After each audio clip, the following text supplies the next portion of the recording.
Well, hi, everyone. Richard Kerris. It's great to be here and looking forward to this conversation for quite a while. So the metaverse, nothing new. The hype and all the stuff that's gone on in the past few months about it has just been insane. But the metaverse was first a term first coined in 1992 with Neil Stephenson and Snow Crash. But the whole idea of the metaverse and the whole idea of spaces that you can connect with other people, and that's been around forever. As a matter of fact, we're kind of doing it right now. We're connected in a 2D environment with video. And I think that there's been this big mystery around the metaverse that people need to be wired up and headsets and all of that kind of stuff. And I like to just kind of demystify all that right out of the gate. The metaverse, the way we are talking about it these days, it's really the network. And it's the network for the next generation of the web, which will be 3D. And that brings with it a whole lot of new opportunities. Some of the stuff, the crazy things that we see, but lots of meaningful things as well. And so I'm excited about it, but I also like to tell people, like, there's so extreme. People think it's BS and they go, oh no, it's going to be everything and all that. It's just a natural evolution of what we're doing today. And the term's been around for a while. So, So Richard, the internet as we know it, 1999 ish, ish.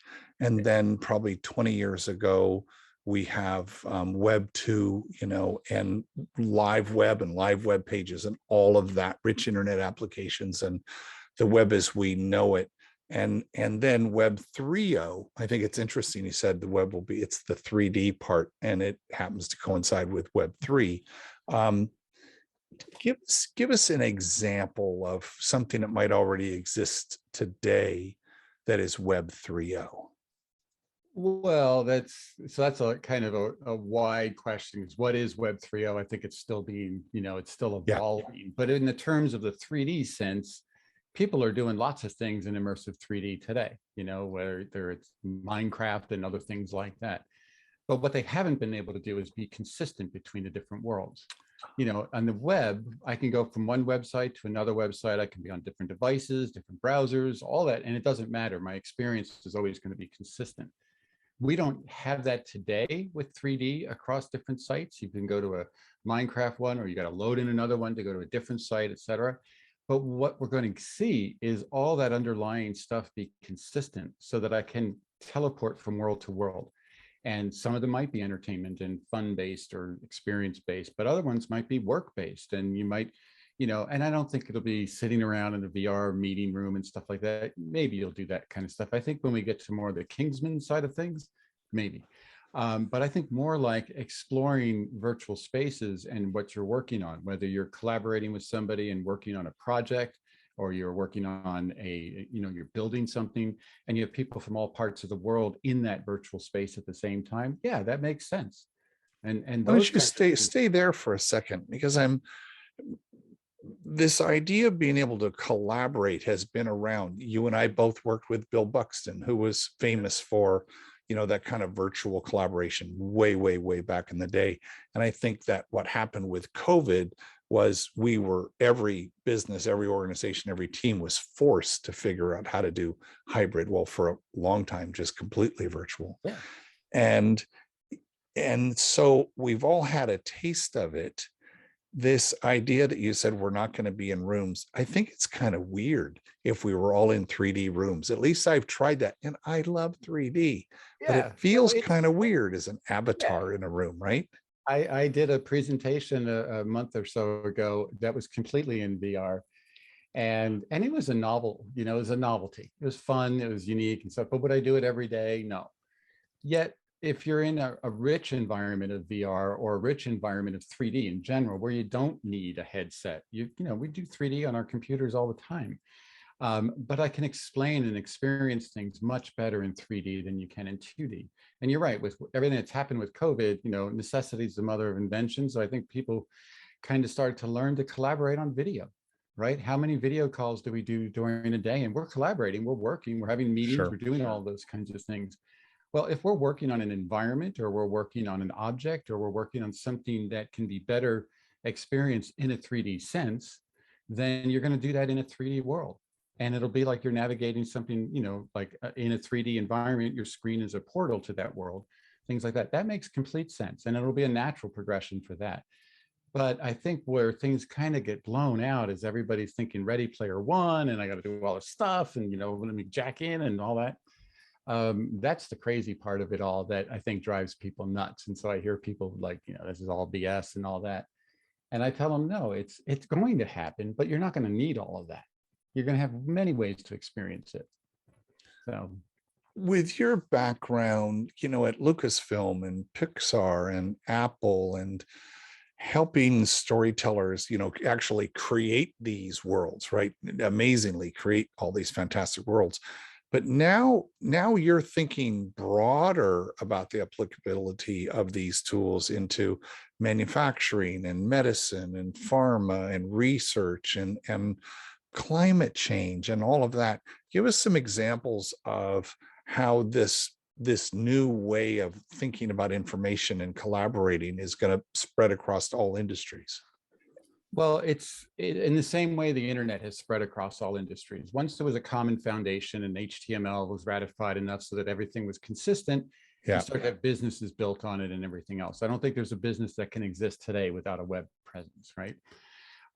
Where we're going to see all these amazing things happen, we're seeing it already in the factories where they're building digital twins of the factory to monitor and understand what's happening before they commit to it in the physical world. And when you look at where it can impact so many different things, digital twins is something that is going to be a term that you're going to hear over and over, but it's a meaningful term. And when we think of it, the implications it can have in things like healthcare, one of the things that I'm most excited about, but it's still a ways to go, is the idea of having digital twins for healthcare.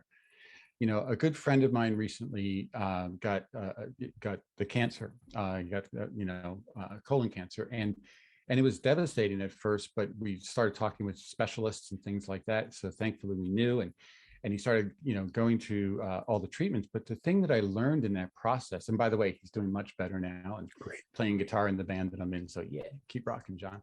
But the key thing there that I thought that I learned a lot about is talking to some of the professionals and understanding the biggest challenge that they have when somebody gets stricken with this. It's not the actual treatment, it's the figuring out the right treatment. And sometimes that takes many, many times. It could take 100 different times for your body. And so the brutality that your body endures is all about what's the right mix.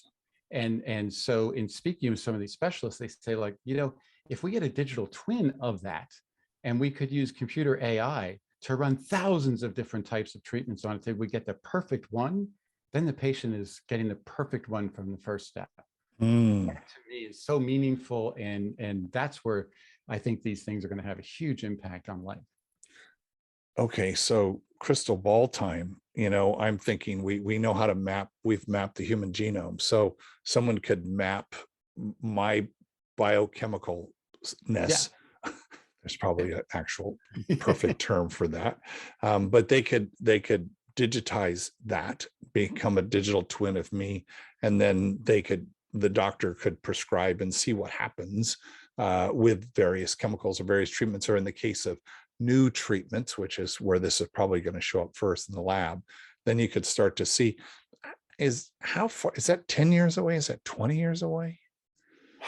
Probably 10, hopefully sooner. But I mean, where I look at it, and some of the ideas that go around in my brain is, think about, you look in the mirror every day, right? You get up, you take a shower, you look in the mirror. What if you were looking at a digital twin of yourself to understand how your health is, what diet you should be on, or what vitamins you need, or, oh my gosh, you have a history of this in your family, so that the system's monitoring it.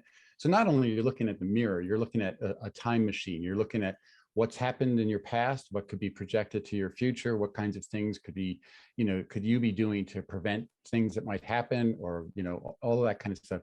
I think that kind of scenario is a realistic use. And I don't think we're, if it's 10 years, it'll be a good 10 years for us to understand what it will need to be. But ongoing, I think these kinds of things are going to continually evolve. I mean, we already see today that, there's these workout environments that you look at a mirror or the thing that's on the screen. I have one in the other room. And it's telling you information about yourself, right? Yeah. You're either wearing a monitor or something, and it's saying your heart rate, whatever. Well, isn't that a step kind of in that direction? Wouldn't it be good if you just kind of had that like an ambient sensor that would tell you, hey, you're deficient in this vitamin, pick this up, or, we're monitoring this that runs in your family, those kinds of things. I think the impact in healthcare, I think, is going to be amazing, and it'll touch everybody. Right. I mean, we talk about the things that are much closer now, things that are much nearer for us, like the factories and doing digital twins of projects or products that you're building, things like that. That makes a lot of sense. And that's happening now. I don't know when the last time you bought a car, but typically you go to buy a car, you go into a configurator and you're working on a somewhat of a digital twin. It's not a true to reality digital twin, but it's giving you enough information to make the decisions, and you look at it and things like that. But in the industrial sense today, they're already doing digital twins, complete, fully cat accurate digital twins of a factory that's running and connected to a system that's running in real time and giving you feedback and everything else. I love, I'm going to stay with healthcare for a second, because you're right, that affects all of us. Let's look though at accessibility. One of the things that's interesting when you look at technology and a technology adoption, look at how mobile was adopted all throughout Africa, right? Think of Africa, you don't have a lot of money, but they figured out how to do micro, they figured out all kinds of things. Do you think that the ubiquitousness of the metaverse is going to spread faster than other technologies? I do, but I don't think it's going to be in the way that people think. Like, I think that there will still be times where people will experience that on a mobile device. The feature phones that you're talking about that are, prevalent throughout, third world countries and stuff like that, will grow, and they'll become better, and they'll become more like the phones we use today, or they'll be, windows into a world that they can experience and things like that. So I think that people will experience the idea of a virtual world in many different types of use cases. So from a mobile device that they're holding, or a computer that they're on, or a fully on rigged system, things like that. But they're all, a common theme to all of that is the same way you experience the internet today.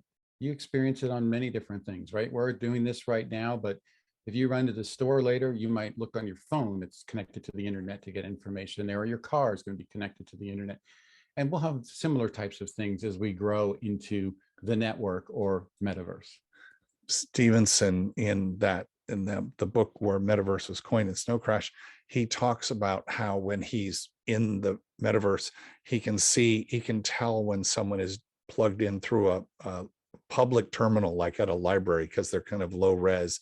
And then there's the high fidelity ones where they've got really fast computers. One of the things that's really interesting to me is that when you add 3D, and both of our experience in adding 3D is you need a lot more compute power, right? It's just because we're doing stuff in real time, and it takes a lot of compute power. And I know that that's getting smaller and smaller and faster, like exponentially. What do you think the next few years look like in terms of that speed? Because much like dial-up was a limiting factor to us enjoying the internet, and then we had ubiquitous broadband, mostly people will argue, don't flame me in the comments, but we mostly have ubiquitous broadband. So I feel it's kind of the same thing right now in processing power on the edge, right? Where do you see that going?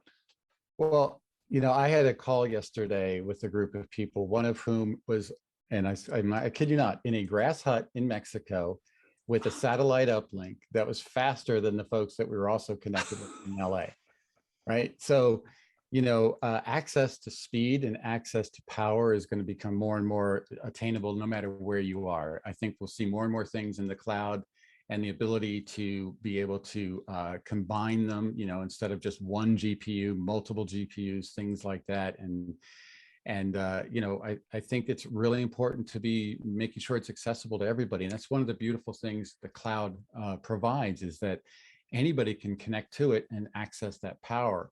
So you'll have the ability to rent a supercomputer for an hour if you're working on a project or something like that. And, just think about how that's going to change. Back in the days when we were doing stuff in Santa Barbara, and the time it took, days, weeks, for something to render, and I was thinking about that this morning as I was thinking about, the conversation we would have today. And so for you, I wore this. Do you remember what this is? Thank you so much. You know what that is? That's from Lucasfilm, isn't it? No, it's not. Well, it was, but it was our shirt. Yeah, there you go. That's right. Right. Anatomy of a Pod Racer. Thank you remember so all much. The power that was done with that. So that was for the geeks in the audience. There's a trade show called SIGGRAPH every year, and for the user group, I would ask our keynote speaker to design a T-shirt. And Habib Zargapur, who was at ILM, and he was a dynamics specialist, he was a full-on rocket scientist, and he figured out all of the physics for the. He recreated like if there was a product. In his world, their pod racers exist, and how fast would they go? And then he sent us his drawings out of his notebook, which was fantastic. Richard, what's the power today, right? I mean, that is like we saw a few, about a year and a half ago when we connected on the Marbles project done in real time. Yeah. Right. Imagine that power. So back to the question, I think that, you'll be able to access this power, on a regular basis from anywhere. And that's where we're headed towards. You're gonna be able to just have displays with you and be able to interact with things and harness the power when you need it and not when you don't. And so you'll that'll change a lot of people's workflows. So what I'm hoping is that all of Neil Stephenson's books come true in my lifetime. Richard, I appreciate your attention to all of these interesting ideas, and you're in this unique position to where you can kind of dream up these ideas, and then there's people in your ecosystem who can actually make those dreams come true. Well, I'm very lucky because I work with people that are way more talented than I could ever hope to be in creating this stuff, and I get to tell their stories and show their stuff and things like that. And it's an exciting time to see what's taking place, because as you said, we've been doing this for a long time.